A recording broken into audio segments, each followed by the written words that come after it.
Jobs for Justice, Tennessee Jobs for Justice, as well as the Nashville movement. And we have joining us again Ms. Megan Mickeledge, as well as Mr. Eli, a student at Vanderbilt University. And of course, Eli and Megan, let me welcome both of you back to the show, and of course, Eli, you to the show. Let's have you, Eli, to give us some information relative to your organization, and I think that you represent Vanderbilt University. Why don't you talk about your organization and your relationship to the Nashville movement? Certainly. My name is Eli Fagali. I'm representing Vanderbilt Students in Nonviolence. We're a student organization at Vanderbilt University, and we seek to find ways to use nonviolence as a means towards social change in the 21st century. We are part of the Nashville movement, as part of the student wing of the movement. We've been working with the Nashville Homeless Power Project and just more generally with the Nashville movement, trying to organize students in the Nashville community to get behind this growing movement. And we're trying to represent the youth, because I think too often now young kids are being steered towards more corporate jobs, and not the community aspect of social movements is being lost. And so we're trying to find ways to re-energize the youth in that respect. Very good. Yeah. And of course, Megan, this is another of the many organizations that make up the Nashville movement. Now, in reference to your organization, and I think you might be familiar with this whole cab controversy, what can your organization, or what has your organization done in reference to dealing with this particular item? Well, the primary thing that's in the mission of Jobs with Justice is that at organizations we work with pledge to stand up and be there for somebody else's struggle. And so we believe that that's a value that's fundamentally critical in this society, and it's there, and we want to lift it up, right? That we're a society that takes care of each other, and we care about each other's struggles, and we're going to come out and stand up for each other's struggles, and that's what we do. So, you know, you see students and faith leaders and union leaders and other just community members coming out to stand up and bear witness when the Metro Nashville Taxi Drivers Alliance speaks truth to power. So that's one very positive thing. But the other thing is that, you know, we want the cab companies to know, and we want the Metro Taxi, or the Metro Transportation Commission to know that as far as Nashville's cab drivers go, the community is watching. That's right. So there is a commission. Now, why don't you, have you had conversation with this commission? What's the attitude in reference to that? What has been said in reference to that? We're actually very hopeful about our work with the commission, and actually, you know, looking forward to developing a cordial working relationship with that commission.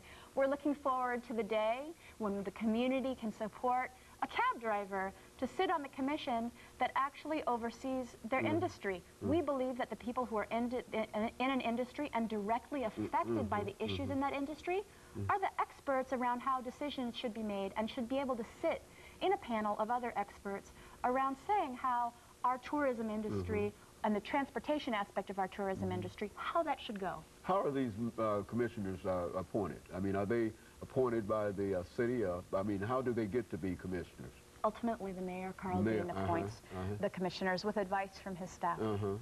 Well, he's been very, very sympathetic in a real sense, that in reference to a number of social issues and what. Have you approached the mayor in reference to some of the issues that you're trying to deal with? I know the Homeless Power Project and all of those projects. What is his attitude in reference to some of these things? I can speak briefly to that, and I think Eli can as well. Can just, you know, speak about the importance of student supports around social movements in general. But we have entered into conversations with some of the mayor's staff around representation on the commission, and we're very hopeful about that. We also think it's a wonderful opportunity for the mayor's office to realize its dream of being a welcoming city and inviting legally documented immigrants to come and be a part of the decision-making democratic process of the city. So we're really looking forward to that happening. And so there's a positive thing in reference to how things might go in reference to this particular aspect of your struggle. Is that right? That's right. Now, there's other things that, Eli, that you're concerned with in terms of the movement itself. What are some of the basic goals that the students at Vanderbilt University have in reference to the movement itself? I understand that this is a national movement. Right. Is that correct, that this is a national movement? What are some of the goals that students have in reference to, and how well represented are you when you talk about student representation in this particular organization at Vanderbilt University? All right, well, first I just want to say that the youth has an opportunity to change the course of history. You can't be neutral on a moving train. We've got to take a stand at some point. And you see the youth doing that in the presidential campaign, getting involved increasingly behind especially Barack Obama, but all three candidates. So I think one of our main goals as an organization is to get the youth energized behind social movements in general. But in terms of the national movement, I think it's important that we recognize that, yes, we're privileged students, but we're part of a larger community. We're all part of a larger body, and that we need to understand that there are people in this larger society that are being disenfranchised, that are oppressed, and that we all need to work together to break those chains, break those bonds, and we can do it. We have that potential inside of us. So I think raising that consciousness is important, and also organizing students, because I think too many students are apathetic. But I think that's also too much of a generalization, because there's a lot of students that are doing great things, and we just want to bring them together and energize more students to get involved. And eventually, you know, if we're all working together, the student community, the religious community, everyone coming together, we can do some big things, and we have a lot of hope. Now you're also part of the Nashville Power Project, yes, the Homeless Power Project. Now, what are they doing in reference to that particular organization now? What are you doing? Well, the Nashville Homeless Power Project represents the lowest wage workers in the cities, particularly, and homeless people, certainly. And they're doing a lot of work trying to secure adequate housing, higher wages, trying to change some of the legal structure that discriminates against poor people, because poverty is not a crime. And so that's their main focus, and what we're doing as a student organization is teaching Vanderbilt students about what's going on in that respect in the city, and helping them out where they need help. It's a conscious raising kind of activity that you think that the two of you are involved in, make people aware of what is going on, and then hopefully they will become involved eventually into what you're doing. And I think that a lot of folks don't seem to understand now, and people I think can be in positions, not only privileged positions, but ordinary folks can be in situations and not be aware of what is going on around them, and poverty is becoming greater in a real sense, from what I understand, in terms of what is going on now, and especially those folks who are on the edge are really having a much more difficult time. Was that a fair statement that we could make in reference to some of the people that the two of you have an opportunity? What about the people that you have an opportunity to see? I would say so, Dr. Haney. I mean, in a recent study by the Center on Budget and Policy Priorities, Tennessee is the fifth highest state in the nation when you look at the widening gap between rich and poor. Now, I said that's really saying something about our state.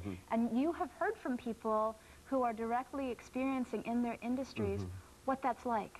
And if the community does not come together to start to shine the light on these industries that are oppressing people, the temp labor agency that lurks in the gulch, that's the underbelly of our tourism industry, that preys on homeless people, in fact depends on their homelessness to keep them at the lowest wages there are.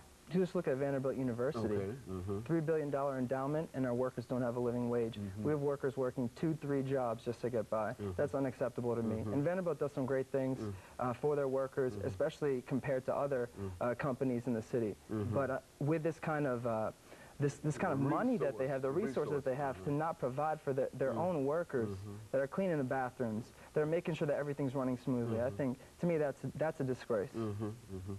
Well, and I think that we're talking about people who are not affected by the gas situation, which is to say these are people who don't have automobiles themselves, and if people, then things are especially bad too if they're not making living wages and then have to buy gas and etc. It's a real problem, and I think that the two of you represent an organization, I think, that is meeting a real need, a conscience level raising organization, I believe, and that's a very, very positive thing. We've got about 15 seconds for the two of you to make a statement before we end this segment for today.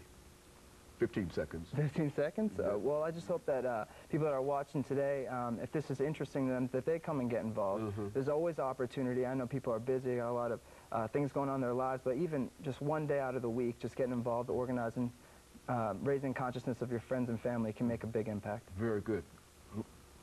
Well, you know, we're an organization that stands for these values, right? That you should be able to work a job and have a family life.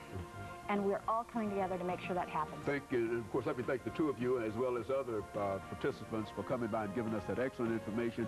And of course, let me encourage you to tune in again next week for another informative edition of Comments. Thank you and goodbye.